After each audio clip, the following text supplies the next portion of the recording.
Oh, you know me, Rich. I love to see some DP in Dota 2, man. It is a wonderful heal to have because, especially since it's going to be side lane, it's a safe lane DP with a SF mid. That was definitely not the last pick that I think anybody was expecting. Not at all, especially for this situation. I don't know. Ask me what I think about it in 30 minutes. All right. Well, I will ask you about that. Okay, let's just start with the easy thing.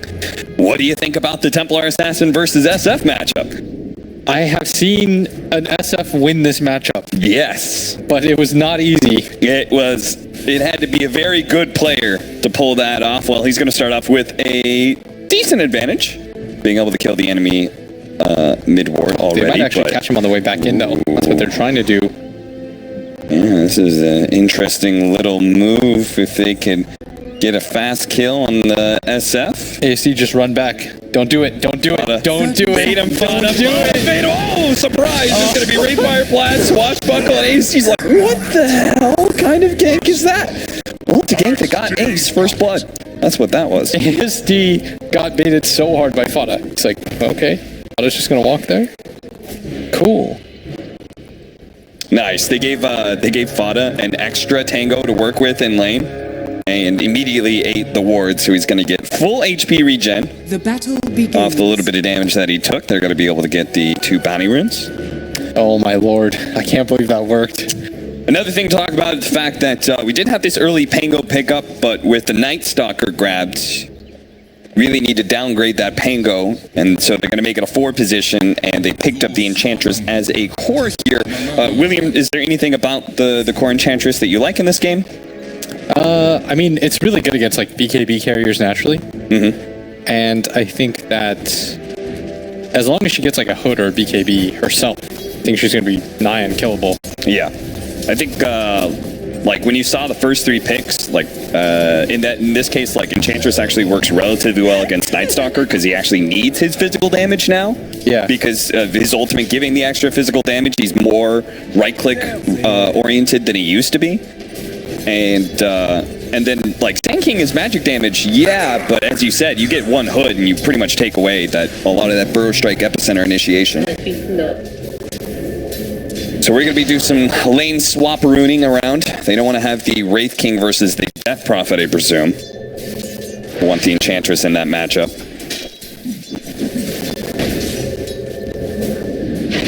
Oh. But we are just going to TP for TP. So they will get the matchup, I guess, that they wanted in the end. So you actually asked me before the game who I thought would win, and I saw the Wraith King on one side. And a Night Stalker on the other. Yeah. We felt pretty good about NIP's chances from that moment on. Mm-hmm.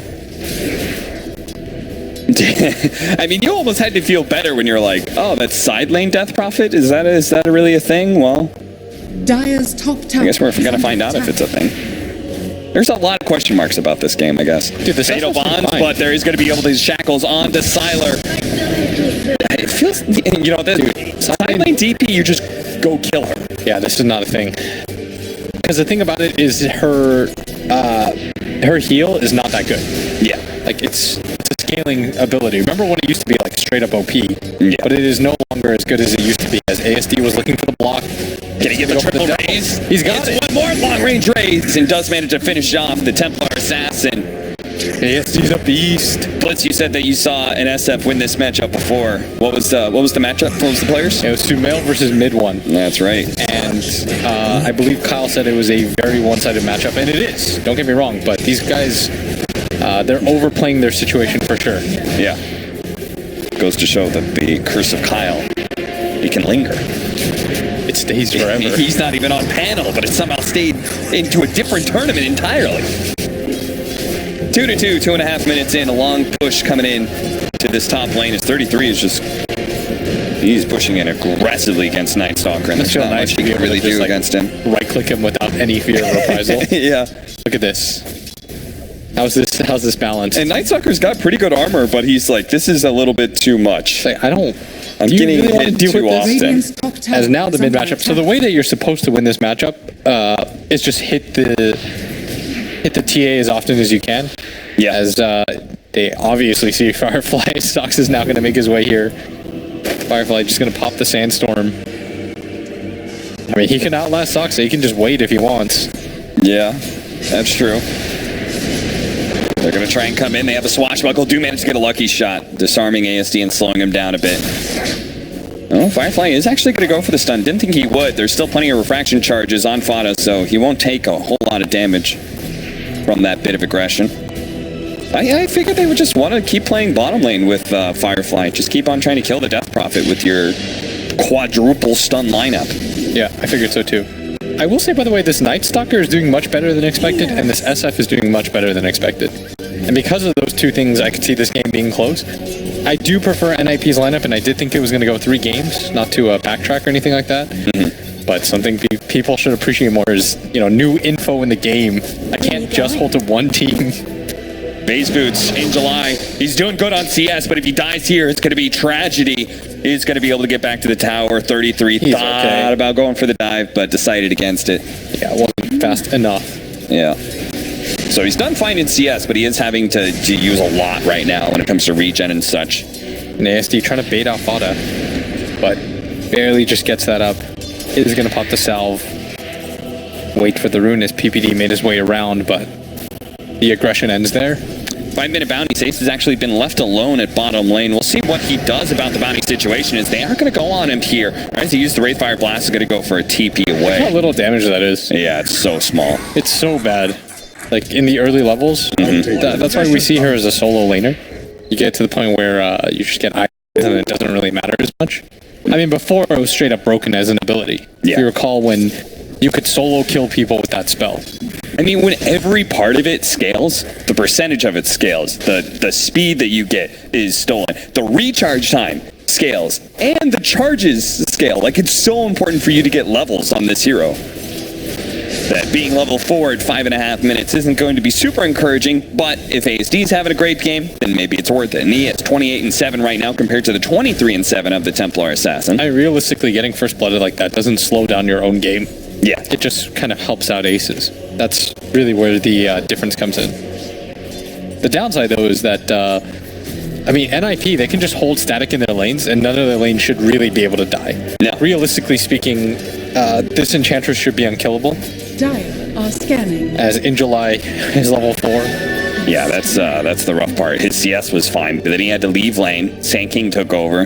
And now, in his first nighttime, he doesn't even have, like, at least level 3 of Void, if not level 4. He can't run around and kill things. He can. And, I mean, I think, in my opinion, part of the reason you picked it up is it's a really good counter to Pango, but this is a 4-position Pango. I mean, I don't think they can kill any lane. It's just kind of... It's rough. All right, Firefly's going to go for it. They're going to try and kill 33. All they have to do is slow him down long enough for ASD to be able to hit the double raise. It looks like they need the triple, though. Not quite enough damage. 33 with the Nature's Attendants is healing a bit, but ASD is able to cut him off here, get the close range raise. Still not enough, but he's going to have a long range raise ready to go. That's 4 in a row for ASD that he lands to finish off 33. That's very nice raising by him. That was actually really well done. I mean, that rotation had it go so perfectly. Yeah. And they still barely get the kill. I don't really know how they kill Ace, if I'm honest. I think that's the bigger issue at hand right now, is how to slow down this Wraith King. Yeah. I mean, the fact that they've just been able to do a solo Wraith King for half his laning phase. Usually you have to protect Wraith King's laning phase, but pre-level 6.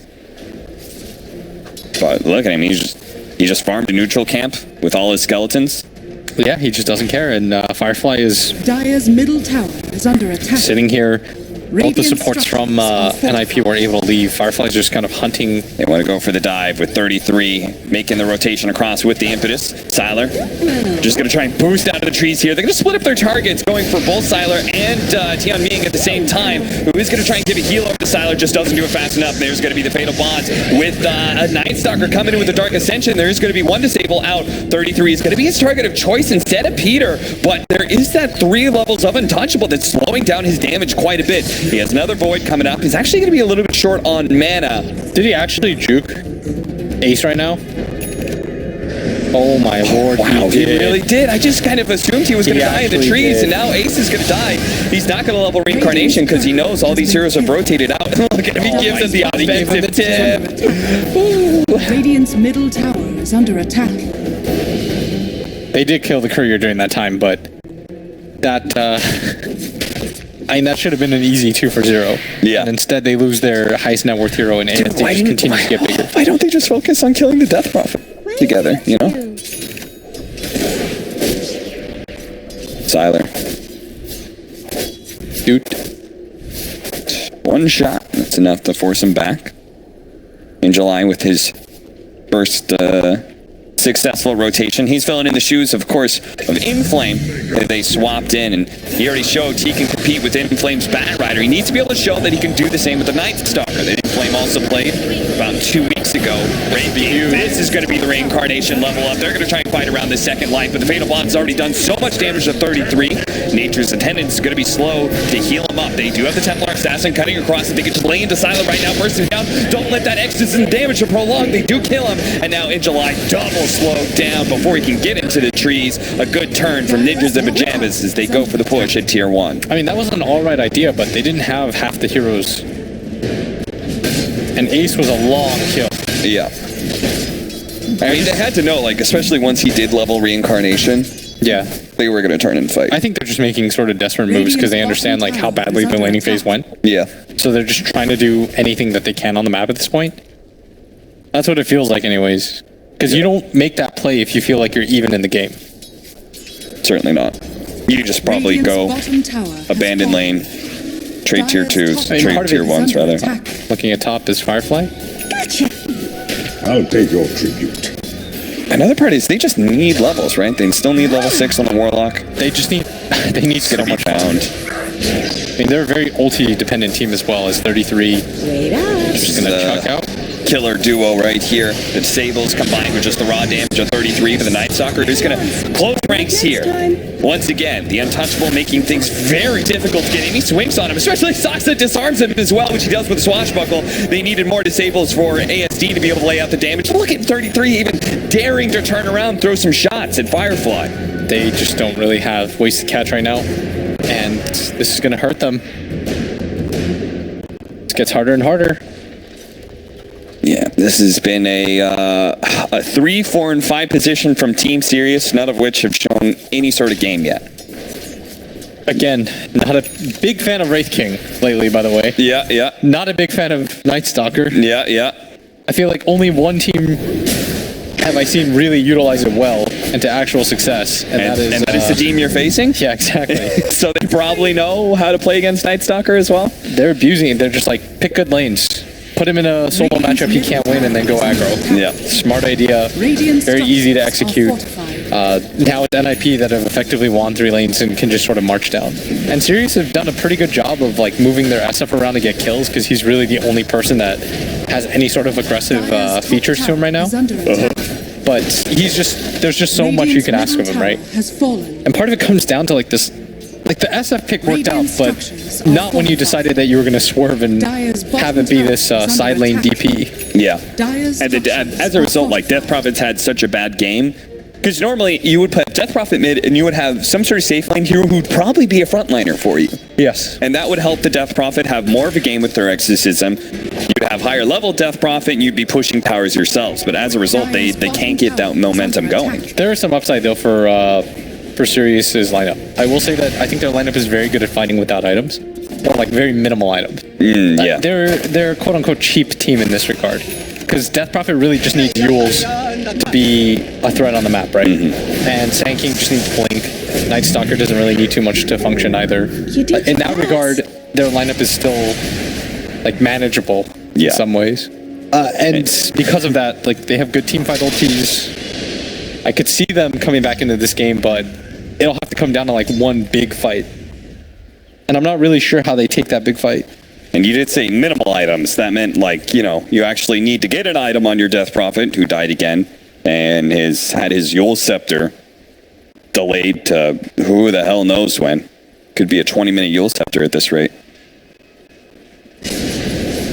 Saksa just slowing down the push here at this top lane. If they could really go for him, he can get off the Rolling Thunder before they actually get a silence or the Void to be able to force him to reset that roll. And as a result, they're just going to trade out this tier 2 for tier 1. Gotta love this trade. They do throw the circle wards a little bit farther north instead of trying to get vision of TP rotation. So Firefly will be able to get in here, get the Sandstorm with the Fatal Bonds out as well as the Exorcism, Spirit Siphon slowing down 33. They just need Firefly to get the Bro Strike. But he doesn't get there fast enough. He will be able to catch the Wraith King. That'll be the reincarnation around the shrine. This is looking like a good fight for Sirius, as they should just be able to focus Ace down with the upheaval, making sure that Ace cannot escape. But don't lose Angel Eye. Angel Eye throwing out the silence, turns around, voids Fada, slowing him down just enough that Angel Eye could get away. It's scary though that you just got a big pickup on the Wraith King, and Fada was not too scared of going for a core like that. Do you agree with his build, by the way? The Blink first for this game? How do you know when to go Blink and when to go Deso on TA? I mean, almost everyone goes for Deso nowadays. Yeah. But I think he's trying to be more of a playmaker because a 33 is also sort of a core in this regard, as the Death Prophet DP, aka David Parker, is going to go down at bottom lane. It's neither fair nor foul. Javelin Arcane Boots for the Pango. We've got 33 picking up a Rod of Atos soon. Wow, I like that. Good idea. With the Midas Armlet build, not the Midas Radiance that we saw multiple times. Yeah, Kyle said upstairs he really likes that build. Yeah. He's like, I don't like the Radiance build. He was like, because he was talking to us. Did Wraith King win all the games? We're like, yes. Like, I bet he went that Midas Armlet. I was like, no, he went Midas Radiant.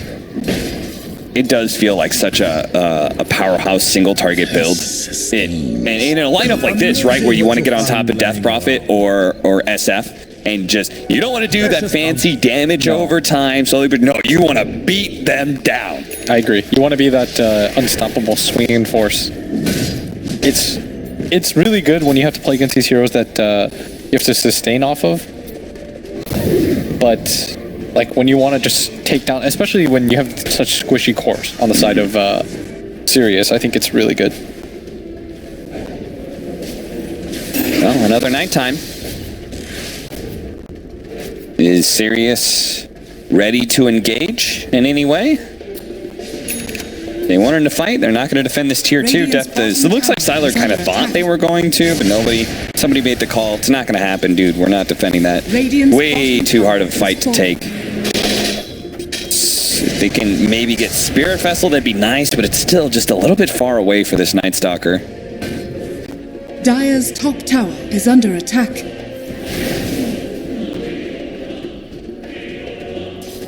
And Sylar tries to farm it out, but there's going to be the Blink Dagger Fada with the slowdown at 33. All that single target damage just makes the Death Prophet look. I mean, they definitely don't lag for damage right now. Rough. The Blink being able to get on top of the SF or the DP looks a lot better than just going for the straight up Deso. And the thing is, they picked up the Death Prophet after the Enchantress, and it is good versus the Enchantress when you're ahead. Yeah. Because you've got Exorcism and Spirit Siphon and Crypt Swarm, all that can do damage while ignoring Untouchable, but the other way around is also true. Dude, it looks so bad in this game right now. It looks... Every single time 33 just throws 2 shots at Death Prophet, and she's pretty much out. Sarah, did you have a good time this game? Yeah. You want to play safe lane DP some more. Wraith King still loses reincarnation here. They're going to try and fight. 33 in a good position to try and get some ultimates out, but Ace will die here to the epicenter as well as the Requiem of Souls. They just threw everything they had to quickly make sure they win the fight. Nice still that Bro Strike. Maybe they can go for more here. They try and go for body, does manage to get his blink away, so they're just body blocking 33 as much as possible. With the urn on him, trying to take him out, manage to get the shrine there. It's going to be that Fatal Bond doing a lot of damage to the backline. The roll on in, 33 somehow still alive. He has the Exorcism right on top of him with the help of July. They'll keep track of 33 everywhere he goes. He's so damn low. Peter actually turns around, goes for the Hex. July finally is able to run him down. Sylar looks for more here to be able to protect his team. Fada was trying to terrorize them as much as possible with the help of Saksa, but they actually blink forward and catch the Warlock as everyone from Sirius realizing that they have to get out. The Exorcism is going to be fading soon. He has Yule Scepter, will be able to dodge the Wraithfire Blast, but that just leaves time for Fada as well as Peter Pan Dam to catch up. And Sirius, I mean, it was a good fight, except for they were just too far behind. If they were just a little bit stronger, They kill 33 much faster. They can win the fight around the shrine area. Is that the Deso now on the TA? Dire's middle Yeah. tower is Yeah. under attack. It's coming in right as it's time to do Roshan. Angel Eye doesn't have the Dark Ascension. It won't be easy for him to get inside that pit. They're going to blink on into him. Peter, really good positioning there to make sure he gets the shackles from long range outside of that silence area. Now Firefly, it was cool burn strike, my friend, but he just kind of suicided on in. They're just suiciding now. One by one. I mean, they're getting desperate because they understand, I think, since the laning phase, how far behind they've been. So they're going to get another one. Bottom with a 1, 2, 3. All right, back to Roshan. Dude, ASD's been a real beast this game. I will say, I don't think this was like a really simple SF game, and he's done a very good job. 6-1 and 2. It's just the rest of the lanes went so horrendously wrong. Yeah. And the crazy part is, I'm not really sure how they expected them to go right. I don't know what the upside of their laning phase is supposed to look like, especially with the way that NIP made the hard adjustments. Yeah. Like making the Pango the 4 and having 33 play the offlaner. Everything that I really... They had to have thought that either Pango was the core.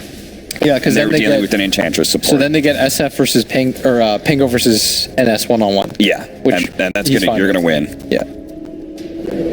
And then Enchantress is not going to be able to do a ton in a defensive or in an aggressive tri-lane. I don't know.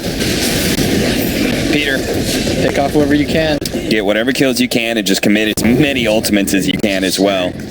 But you can roll on through here. Soxa wants to commit Rolling Thunder to just try and pick up a bounty room. I'd be okay with that. Yeah, just bounce on in, pick up that bounty. Oh my word. Didn't even bother popping the greaves for his homie.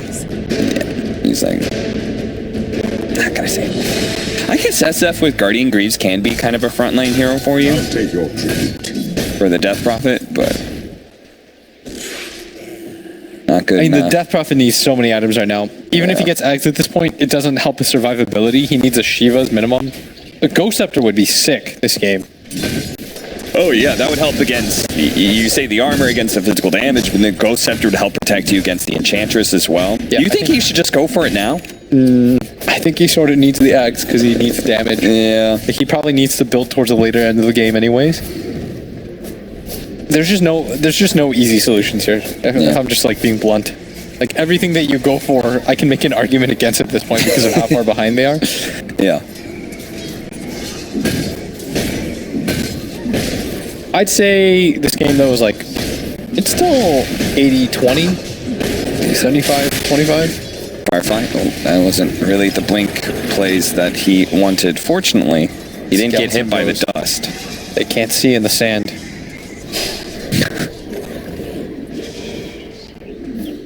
Why can't they? It confuses It's them. not like they have eyes. It's not like they have eyeballs. What are you talking about? Is it because the sand gets in their eye socket? They've got eyes. Is under attack. How would they see where they're going otherwise? I mean, they don't have eyeballs.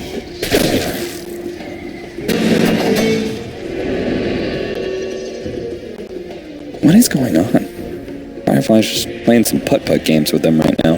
He's trying to delay the game however he can. Yeah. He's going to keep on trying to cut the waves bottom. You could see SF is doing something. The thing about it is, I'm not sure if they win late game. I don't think they do. Dude, there's no way they do. With Templar Assassin 25, there's no way they win late game. I could see a world in which this DP just goes off. Radiant's middle tower is under attack. Radiant's disagree. middle tower has fallen. Nah.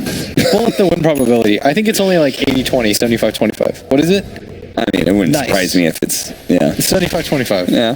It's not terrible. But I mean, I think the comeback for Sirius is like somehow them winning 2 fights in a row right now. Yeah, I think so. Take it over the game. Not like 30 minutes from now. Let go. Radiant's bottom tower is NIP under would have, attack. and that's the thing about Dota, is that people do make mistakes. NIP would have to make the Radiant's massive error at this tower point. is under Yeah. attack. It's not really in Radiant's top Sirius's tower control, has fallen. which is when the game feels really bad. You know, when it no longer relies on like you to be able to make plays, because you can't really. You got a Death Prophet, and they've only taken a single tower. Yeah. Plus, there's a BKB now on this TA, which makes life even harder. So it really just does come down to NIP doing some sort of weird split up maneuver. Like, it has to be something like that. Even PPD's almost got himself an axe. Like, that's when you know. The most notorious hard 6 position in Dota. Oh my. Oh, okay, that's a golem. It's a golem that's dead.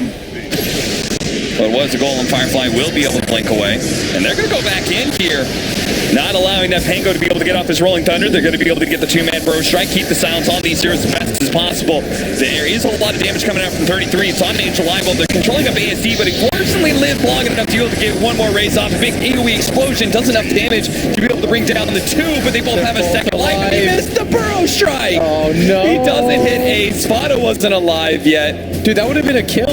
That would have been a kill. That is. Ace was definitely getting low enough for that. Show me Ace's face cam.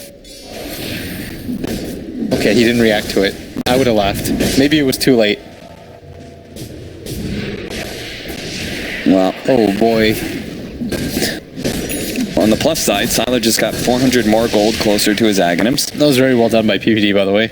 Team fight positioning wise. Radiant's Made that fight really easy once he got the wards on top of the Shadow Fiend. Yeah. I mean, you could kind of see it though. Like, Siler does do a lot of damage. Oh, yeah. Firefly just. Oh, dude. Boy, I was gonna say, you sandstorm that one, man. Don't chance those impetus shots. All right, I'm okay with it. Manta soon for ASD. Maybe that'll help him get rid of the disarm, help him maybe get out of Serpent Ward traps. The problem is he doesn't really want to get a BKB. I kind of feel like he needs one, but at the same time he doesn't. I don't know. It's just not an easy position to be in at this point. Yeah, if he can Manta to deal with the spells, this Manta will give him better damage and better armor against the physical damage that's coming his way. Plus, the Wraith King stun is very easy to dodge. Dire's middle tower is under attack. And he needs more HP. But he also needs more armor cap. I like how I listed every ability that's like the Manta's going to be good for, except for the best one. Wraith Fire Blast. Dude, that was the easiest one. That's why you didn't list it. Choice. You just figured he Yeah, that's true. I figured. The audience is smart. You have to assume... You're smart, chat, right? We smart? Of course they are. Sox are trying to do some split pushing shenanigans, but this is the power of Night Stalker versus Pango.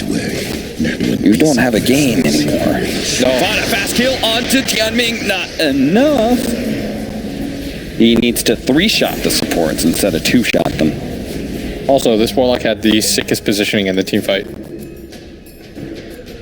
In the previous one, he was able to get to the high ground, hold the pivot around the area. It's just like, once he uses rock, that was his only contribution. Plus his rock dies in like 2 seconds. That's another benefit of Ace's item build, is that he just destroys the rock.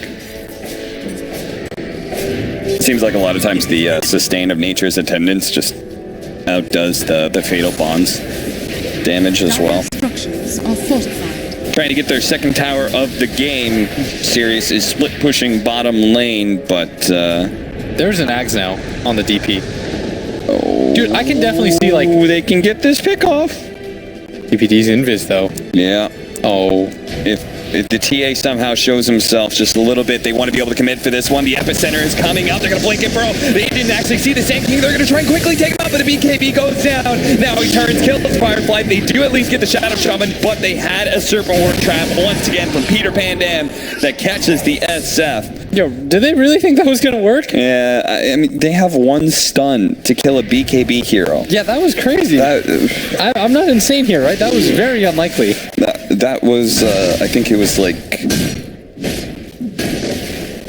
I mean, they had to dive him under tower. The thing is, PPD's presence didn't even change the probability of that. No. That's the crazy part, is that he was there invis, and it still didn't change how the attempt, I think, was supposed to look in an ideal world. He, like, slowed down the Night Stalker, but Night Stalker doesn't provide a stun. It doesn't stop him from getting off Refraction. He just popped Refraction BKB and sort of shrugged it off. I think it's simply because, again, reiterating it for the 18th time, they are so far behind that they just feel like they have to go for whatever. Yeah. But situations like that aren't making it easier for you to come back, guys. You think they're getting a little bit too impatient? Yeah. Well, obviously. They think that this is their only move, right? So they make it. the thing about Dota is you can just sit inside your base and like wait for the game to be over. Mm-hmm. But you know, you can also like be active and try to create something on the map. Because if you get the kill there, you get the tower as well, right? Maybe the best move is no move at all. That's not true. Hard disagree. Blink Dagger, Night Stalker. Right now, I guess he wants to get on top of the Shadow Shaman, and well, the silence will help against 33s. You can see that damage on Sylar is not comfortable for him. Flee, friends. Run away, run away. Save your life. Roshan in 1 minute. Can you give up Roshan? They probably don't want to, if I'm honest here. I love how the give up Roshan question is always like, you have a 10% chance to win, or you have an 8% chance to win. Those are your two options. They're going to try and roll in. They will be able to nail Sylar at first, but quickly the Dispel takes away that Ghost Scepter. Rolling right again with that Rolling Thunder, nailing onto 2. There is no damage coming out from the side of Sirius. They killed Peter Pan Dam. Dude, that rock did not help. No. Let me just say, it clipped like one tail end of a hero. Sylar is like, well, I mean, he even went for the Ghost Scepter like I advocated. Yeah. I'm glad that my suggestion was... And doesn't that just get dispelled by Enchantress? Yeah.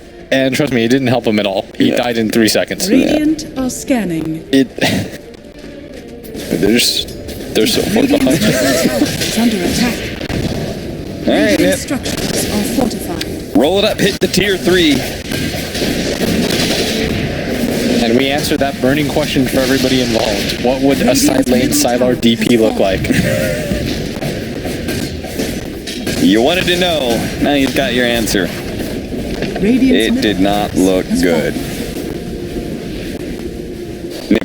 Tier 3, melee racks, bounties, Roshan. The world is their oyster. There's so many things to do right now. Grab them all. Get it all. Take the bounty runes. Radiant's top shrine has fallen. That difference in bounty runes is so big. Oh yeah, when a team wins the game in like the first 20 minutes, but they, you know, like obviously they can't like end the game actually, so they just control the map and get bounty runes. And then JJ throws up the difference in bounty rune net worth, and it just always makes me feel so bad. Fada is so farmed. All Fada haters. He's turned it around. Wraith King. Ace and Saksa playing on sort of that high ground area just to make sure that Sirius couldn't get there in time to be able to interrupt the Oh no. Aegis Fada got stuck. grab for Fada. That's not on him though, guys. TP's down to bottom lane. Has a nullifier. He's going to go the Son of Doom build. Shout out Orchid to OD nullifier. Pixel for pointing that term is. They're going to go. Go to the back line. Try and catch Peter and decide against it. Instead, they're going to go for Ace. Life number 1. Oh, nice Yules there. Stopping out the Rolling Thunder. Can they get the silence follow-up? They do. Manage to get that now. Trying to get the second life. Oh, God. Oh. Missed Burrow Strike. No damage once again on the Wraith King, who managed to blink away on his second life. You know what they're going to do, right? They're going to wait like 10 seconds and then just fight. Sirius. Yeah. And that's why Sirius immediately needs to try and run it. Make use of this exorcism timing. See if they can actually catch 33. The Rolling Thunder's going to do a lot. Manage to get up the cheese. 33 stays alive. The AoE damage coming out from ASD almost being enough. 33 still being chased through all of this, but a Wraith Fire Blast will allow 33 to disengage. Now turn back onto Sylar. ASD will help them kill Peter Pan. Damn, here comes Firefly though. He can come in with a Burrow Strike. No, because he already used it. So it's just an epicenter that did nothing. It did so little. You sound so sad. And ASD's dead. Get out of there, ASD. I'll call it for you here. 8, 3, and 5 is what you're going to end this game on. That last death doesn't matter. Doesn't count. You did good, son. You did good. This was not the game that you were going to win. Heard of me? Oh, nice. Get it, Ace. The 2-time skeleton spawn after you win a team fight, ready to go high ground. Don't watch the buildings die. Get him. Oh, he only has 4 charges, though. Radiant's middle Dang it. has fallen. He'll pop the guys, though. Look at him. Radiant's top tower is under The attack. dudes are here. Radiant's homies. top tower is fallen. The Skelly Bros are out in Jeez. force. Radiant's top They really barracks came to has party. fallen. Radiant's top barracks are under attack. Well, it's like the Beastie Boys said. I can't believe Sirius is not calling Radiant's it. top barracks has fallen. Radiant's bottom tower. Well, is they under fought to the attack. bitter end last game. Radiant's bottom tower. They decide they're going to do the same. Let's jump in. All right, there's your nullifier, making sure so Sylar can't use his Ghost Scepter or his Yule Scepter. Bang, bang. And now the GG is called. Radiant's bottom tower has fallen. So that is Dire every single game of this tournament has gone to game 3. No difference here.